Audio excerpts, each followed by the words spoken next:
Êtes-vous heureux? C'est ainsi que Clarisse aborde Guy Montag le soir de leur première rencontre. J'ai d'abord souri en lisant cette ligne. Puis je me suis arrêté.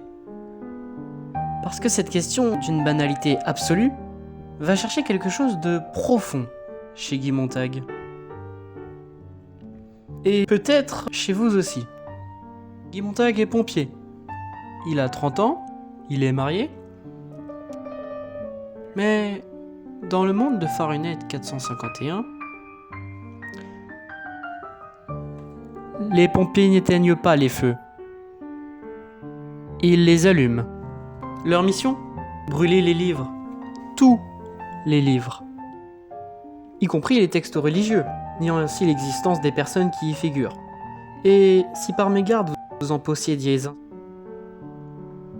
votre maison brûle avec vous dedans. Certains préfèrent fuir, mais d'autres préfèrent rester et brûler avec. Pas par résignation, non. Par démonstration. Car dans cette société, Clarisse résume tout en 3 phrases. Les gens ne parlent de rien. Personne n'offre de son temps dans les rues. Les musées? Rien que de l'abstrait. Ce monde ne veut pas qu'on doute.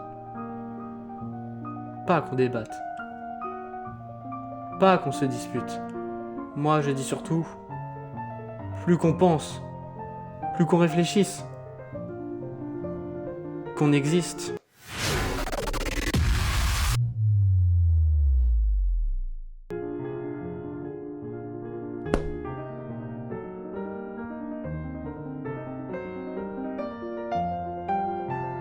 Montag, lui, commence à cacher des livres dans son climatiseur.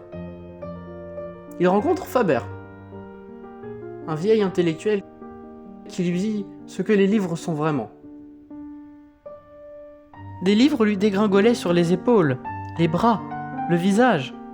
Un volume lui atterrit dans les mains, presque docilement, comme un pigeon blanc, les ailes palpitantes, dans la pénombre tremblotante. Une page resta ouverte, comme une plume neigeuse sur laquelle des mots auraient été peints, avec la plus extrême délicatesse.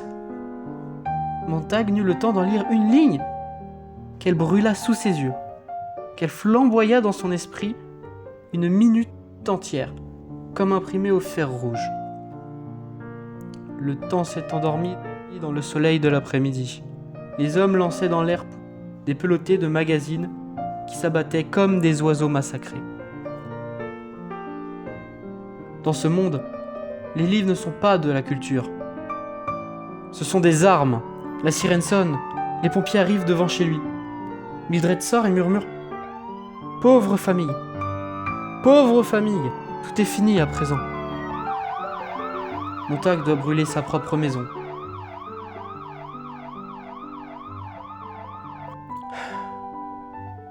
Il hésite, puis pointe le lance-flamme vers Beatty et lui dit « Nous n'avons jamais brûlé ce qu'il fallait. »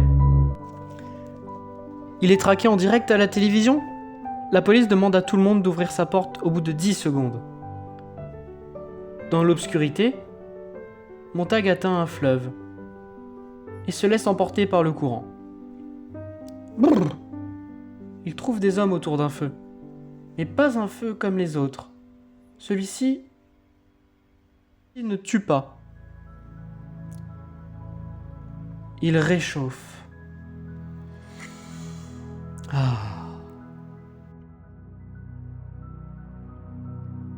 Ces hommes ont lu des livres. Ils les ont mémorisés. Puis ils les ont brûlés. Pour les transmettre. Pour qu'un jour, ils soient réécrits. Des bombes tombent sur la ville.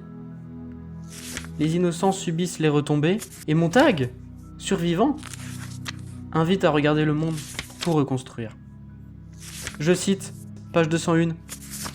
Regarde le monde qui t'entoure, sapristi. Regarde le monde extérieur, ce monde que j'ai sous les yeux.